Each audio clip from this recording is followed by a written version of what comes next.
आप सभी को 74वें गणतंत्र दिवस की हार्दिक शुभकामनाएं और बधाई।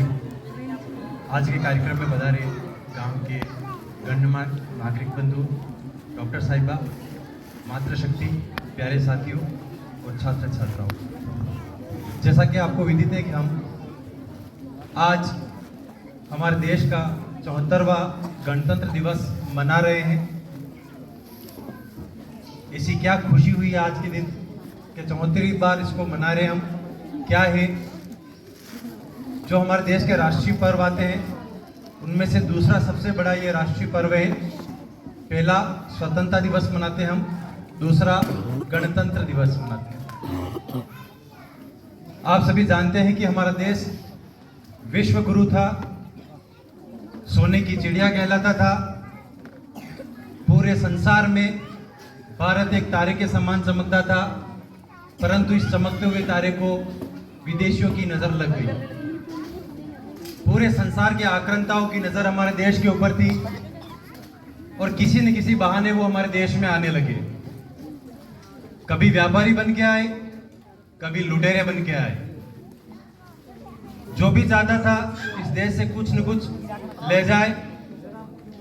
व्यापार के बहाने धीरे धीरे हमारे देश में आक्रांताओं ने पैर जमाने शुरू किए और इस देश पर, इस भोली भाली जनता पर, इस सीधे साधे व्यक्तित्व पर उन्होंने अपना अधिकार करके हमें अपना गुलाम बना लिया। क्यों बने हम गुलाम?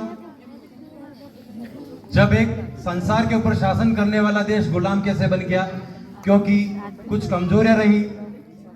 अंग्रेज जो हमारे भारत देश में आए उन्होंने डिवाइड एंड रूल, फूट डालो और राज करो, आपस में भारत के लोगों को भिड़ाया।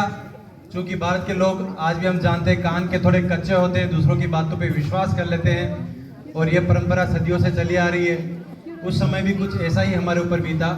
थोड़े से प्रलोभनों में हम अंग्रेजों के गुलाम बन गए।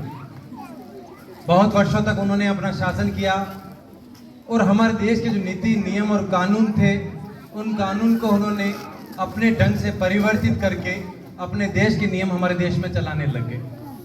यहाँ तक कि हमारी संस्कृति को भी उन्होंने धूमिल कर दिया और पाश्चात्य संस्कृति को भारत में विद्यमान कर दिया। धीरे धीरे हम उनके आदी होते गए, परंतु हमारे जो फ्रीडम फाइटर्स थे, किसी एक का नाम गिनाना दूसरों के साथ अन्याय होगा, यानी उस समय जो भी देश की आज़ादी के लिए लड़ा वो हमारे फ्रीडम फाइटर्स थे। उन्होंने बहुत ही मेहनत से सन 15 अगस्त 1947 को हमें आज़ादी दिलाई और हम आज़ाद बने। अब हमारे सामने एक नई चुनौती थी कि देश तो आज़ाद हो चुका था, परंतु इस देश के जो नियम थे, नीतियाँ थी, कानून थे, कुछ मुगलों के थे, कुछ अंग्रेजों के थे, कुछ पुर्तगालियों के थे। यानी जिन जिन लोगों ने यहाँ पे शासन किया, कुछ न कुछ नियम वहाँ यहाँ पे उनके चल रहे थे। हमारे देश को आवश्यकता लगी कि हम हमारे नियम, हमारे तौर तरीके, हमारा जीवन हम अपने हिसाब से जिए। इस प्रकार संविधान निर्माण की प्रक्रिया शुरू हुई। भारत का एक नया संविधान बनाया गया जिसमें भारत के प्रत्येक नागरिक को, प्रत्येक गांव को, प्रत्येक जिले को, राज्य को और संपूर्ण देश के हितों को देखते हुए एक नया ढांचा तैयार किया गया। उसमें आपके मौलिक अधिकार, मौलिक कर्तव्य, देश से प्रेम, सारी बातों को ध्यान में रखा गया और भारत विश्व का सबसे बड़ा लोकतंत्र के रूप में उभरा और आज ही के दिन उस संविधान को लागू किया गया।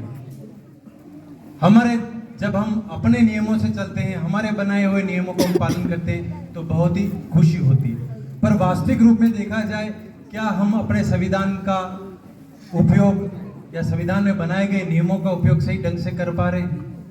नहीं कर पा रहे। वर्तमान में भी हमारे ऊपर पाश्चात्य संस्कृति अभी भी हावी है। अभी एक रोल किया, ड्रामा किया था मोबाइल्स का।